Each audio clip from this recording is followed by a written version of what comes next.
74वें स्वतंत्रता दिवस के उपलक्ष्य में आप सभी को हार्दिक बधाई, अनेक शुभकामनाएं। इस अवसर पर मैं उन लाखों शहीदों को नमन करता हूं जिन्होंने स्वतंत्रता में अपने प्राणों की आहुति दी। मेरी दूसरी शुभकामनाएं आप सभी को आपके जीवन की पहली इनिंग सक्सेसफुली कंप्लीट होने पर है। और दूसरी इनिंग यानी मेरा जो टॉक का विषय है वो है मिशन 40 इयर्स, यानी हमको अगले 40 साल मिशन 40 को किस तरह से मैनेजमेंट करना है जिससे कि हम ये सेकंड इनिंग सक्सेसफुली कंप्लीट कर सकें। मेरी आप सब लोगों को पहली सक्सेसफुल इनिंग यानी कि 60 साल कंप्लीट होने पर पुनः बधाई देता हूं। और इसके लिए कुछ आवश्यक पॉइंट मैंने निकाले हैं और वो मैं डिस्कस करना चाहता हूं। वो है कि हमारे ये एज में 3 चीज़ें हैं जो विशेष मायने रखती हैं। एक है हेल्थ मैनेजमेंट, दूसरा है वेल्थ मैनेजमेंट, तीसरा है डिसीज़ मैनेजमेंट। तो हेल्थ मैनेजमेंट के लिए जैसे कि कहा गया है, पहला सुख निरोगी काया, दूसरा सुख धन और माया। और इंग्लिश में भी कहा गया है हेल्थ इज़ वेल्थ। तो आपका जो शरीर है वो अमूल्य है, इसको ठीक रखने की जिम्मेवारी भी आप ही की है। और आपको इसको ऐसा रखना है कि आप किसी के ऊपर निर्भर ना रहें, यानी आत्मनिर्भर रहें। आपका शरीर अगर चलता रहेगा, आपको किसी की सपोर्ट की ज़रूरत नहीं पड़ेगी, आप मूवमेंट में रहेंगे, आत्मनिर्भर रहेंगे, तो आपको किसी की सपोर्ट की ज़रूरत ना पड़े। ऐसा हमको अपना ये शरीर का मैनेजमेंट करना है। और इसकी देखभाल के लिए ये कुछ चीज़ें हैं जिसको हम सबको ध्यान में रखना चाहिए। पहला तो ये है कि हमको योग करना चाहिए। सुबह उठ के प्राणायाम, सूक्ष्म व्यायाम और जो एक्सरसाइज हम कर सकते हैं अपने यथाशक्ति, वो ज़रूर करनी चाहिए। उससे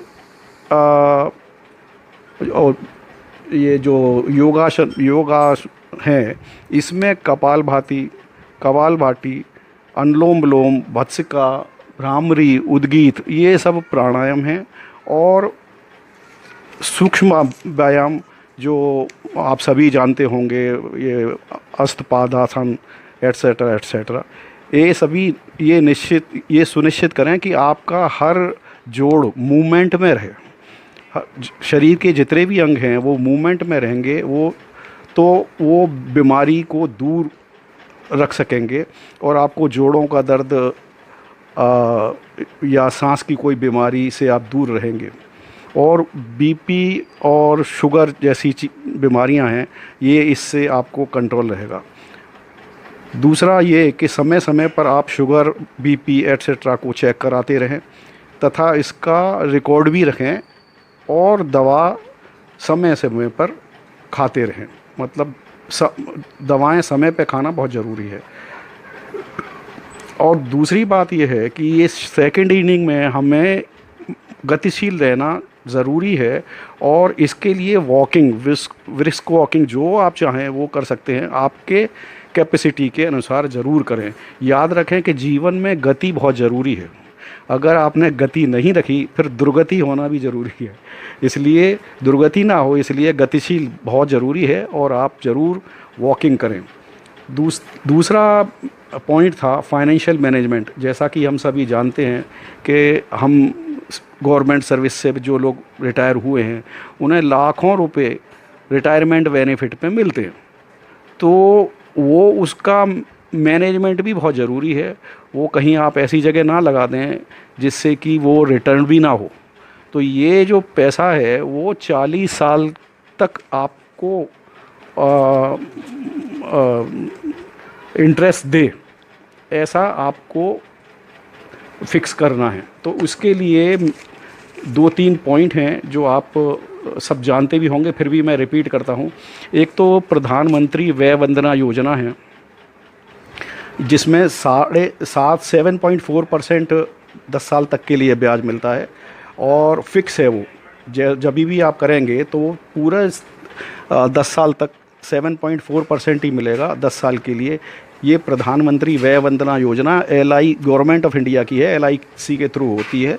और इसकी जो मैक्सिमम लिमिट है वो 15 लाख पर पर्सन है, और जिसमें 10,000 रुपये पर मंथ मिल सकते हैं पेंशन के थ्रू। तो एक ये है गवर्नमेंट ऑफ इंडिया की है और ज़ीरो रिस्क है इसमें। दूसरा है सीनियर सिटीजन सेविंग स्कीम, इसमें भी 7.5% इंटरेस्ट रेट है और ये 5 साल की है।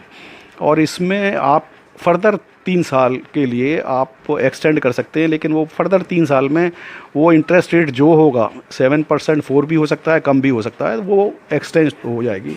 तो ये भी बैंक और पोस्ट ऑफिस के थ्रू होती है, गवर्नमेंट ऑफ इंडिया की स्कीम है और इसमें ज़ीरो रिस्क है। तीसरी ये मैनेजमेंट में तीसरा पॉइंट आता है फाइनेंशियल मैनेजमेंट में LIC वाला।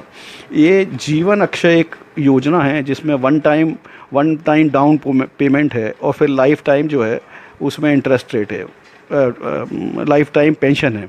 उसमें जो इंटरेस्ट कैलकुलेट की हुई है वो वेरिएबल है, हर क्वार्टर में बदलती है। तो ये इसमें इतना ज़रूर है कि वन टाइम पेमेंट देने के बाद में आपको लाइफ टाइम ये पेंशन मिल सकती है।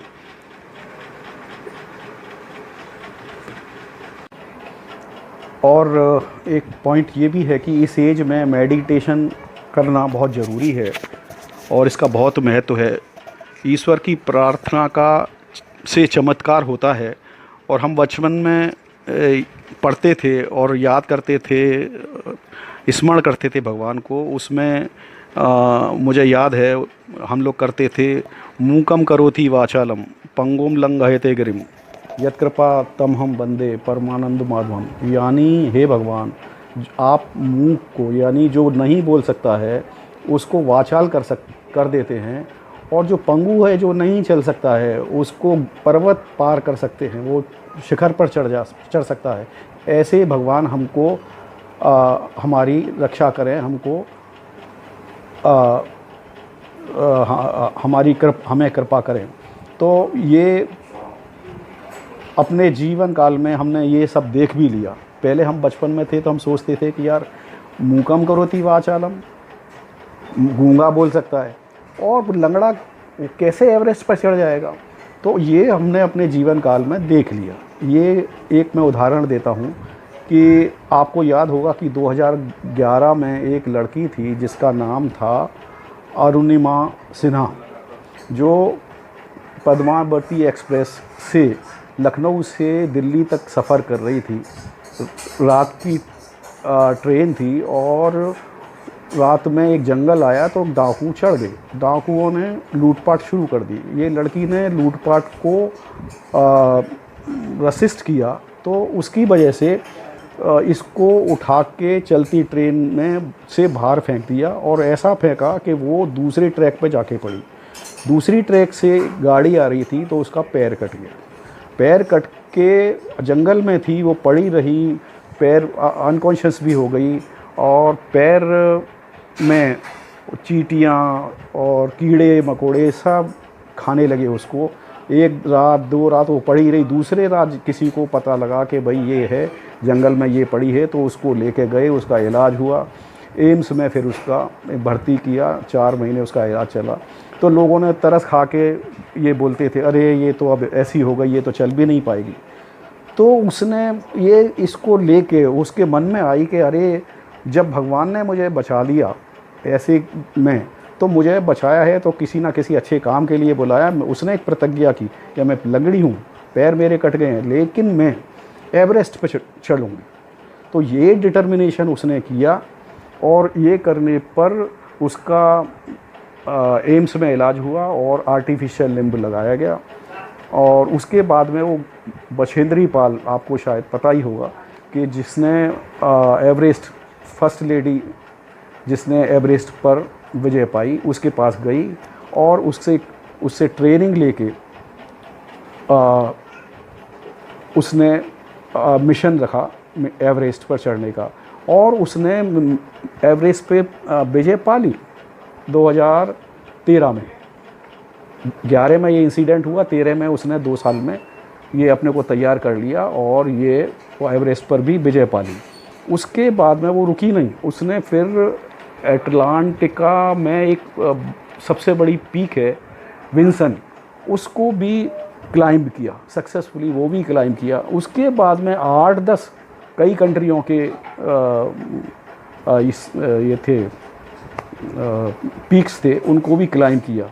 तो उसकी ये सब सफलता पर सिविलियन इंडिया की civilian 4th civilian award Bharat Padma Shri उसको मिली।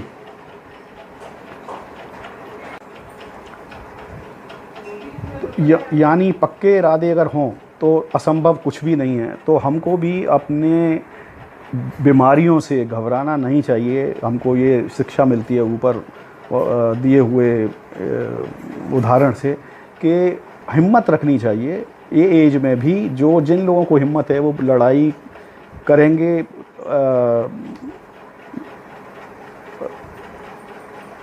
और रोगों से मुक्त हो जाएंगे। तीसरी एक चीज़ आती है डिज़ीज़ मैनेजमेंट में कि बढ़ती हुई एज में डायमेंशिया एक होने की बहुत बड़ी संभावना रहती है। जैसे कि कुछ चीज़ें रख के भूल जाना, मैंने कहाँ रखी थी। तो ऐसे उसके लिए एक ये नुस्खा है कि अपनी चीज़ें एक ही जगह निश्चित कर लें, वहीं रखें और कहीं ना रखें। तो उसमें एक भूलने की जो संभावना है वो सब हट जाती है। और डायमेंशिया को ना हो इसके लिए दिन भर की घटनाएं रात को आपको बैठ के लिखनी है। तो आप रिकलेक्ट करेंगे क्रमबद्ध जैसे हुई थी, तो आपको दिमाग पे नर्व्स पे जोर पड़ेगा और वो एक्टिव रहेंगी, हमेशा एक्टिव रहेंगी। तो इस तरह से आप अपनी रेज्यूमी जो सुबह से शाम तक की घटना है उसको याद करेंगे तो आपको डिमेंशिया होने के चांसेस नहीं रहेंगे।